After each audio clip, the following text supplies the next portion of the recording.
সম্প্রতি গাজা যুদ্ধ নিয়ে বিস্ফোরক মন্তব্য ছুড়ে দিয়েছেন যুক্তরাষ্ট্রের প্রেসিডেন্ট নির্বাচনে ডেমোক্রেটিক পার্টির প্রার্থী কমলা হ্যারিস। গাজা যুদ্ধ বন্ধের আহ্বান জানিয়ে তিনি বলেন, যুদ্ধ শেষ হওয়ার পর ফিলিস্তিনি এই উপত্যকাটি ফের ইসরায়েলের দখল করা উচিত হবে না। ফিলাডেলফিয়ায় স্থানীয় সময় মঙ্গলবার ন্যাশনাল অ্যাসোসিয়েশন অফ ব্ল্যাক জার্নালিস্টদের সঙ্গে আলাপে এ বিষয়ে আলোচনা করেন তিনি। সেখানে কমলা ইসরায়েল ও ফিলিস্তিনি স্বাধীনতাকামী সংগঠন হামাসের মধ্যে একটি যুদ্ধবিরতি চুক্তির আহ্বান জানান।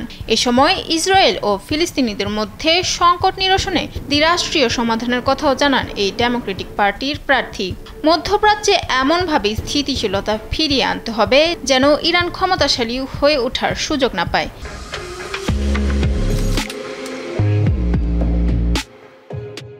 এমনটাই মন্তব্য করেন কমলা।